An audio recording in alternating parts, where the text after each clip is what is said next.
मैं डॉक्टर ममता हूँ। आज जो मैंने आपके लिए टॉपिक चुना है वो है मेनोपॉज।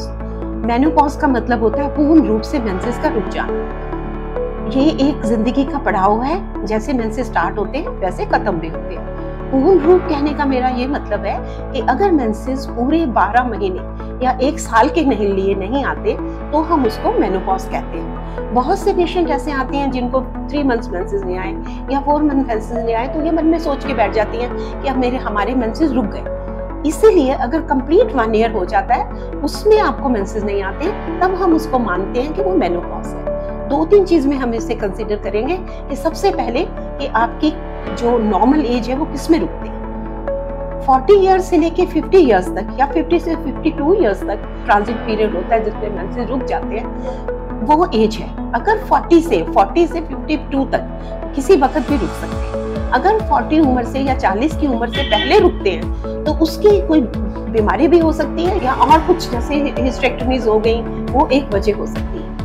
अगर वो 52 से ऊपर जाते हैं तो हमें वजह ढूंढनी पड़ती है कि इतनी देर तक क्यों है और उनके क्या साइड इफेक्ट है। दूसरा ये है कि मेनोपॉज आपको खुद को कैसे पता चलेगा कि मुझे मेनोपॉज हो गया। सबसे पहले तो आपको पता है कि मेंसेस बंद हो जाएंगे। आपको और किस तरह से पता चलेगा कि एक चीज होती है ट्रांजिट पीरियड, कि मेंसेस आने से पहले 2-3 साल तक आपको महसूस होता रहेगा कि मेंसेस इरेगुलर हो गए या बिल्कुल आए ही नहीं। तो उसमें आप कैलेंडर में निशान लगा के उसका पूरा रिकॉर्ड रख सकते हो।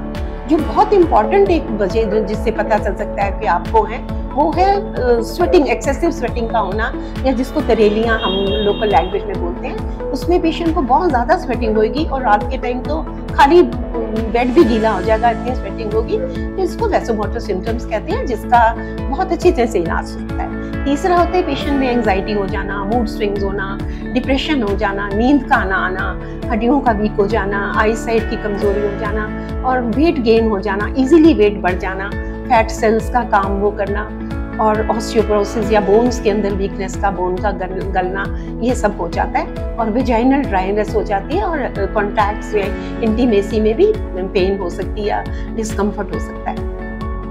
तीसरी चीज आपको जरूरत जानने के लिए जरूरत है कि क्या इसका ट्रीटमेंट करना चाहिए। अगर आपको, जो हम पहले डॉक्टर के पास जब आप जाते हैं तो वो ये देखते हैं कि सिम्टम्स आपके सिंपल हैं, छोटे मोटे, या सच में बहुत हैं। तो अगर आपके थोड़ी सिम्टम्स हैं तो आपको लाइफस्टाइल वो करके कुछ ऐसे डाइट वगैरह बता के जिसमें आपको थोड़ा एस्ट्रोजन मिल जाएगा। या अगर बहुत ज्यादा सिम्टम्स है, जैसे किसी को बहुत एक्सेसिव वॉमिटिंग है या ऑस्टियोपोरोसिस हो गया है या बहुत ज्यादा और सिम्टम्स हो रहे हैं, वीकनेस हो रही है, उसके लिए पहले हम असेस करेंगे सारा कुछ कि बाकी सारी चीजें ठीक है कि नहीं। बीच में हम लोग मेडिसिन नहीं दिया करते थे, आजकल मेडिसिन दोबारा से दी जा रही है।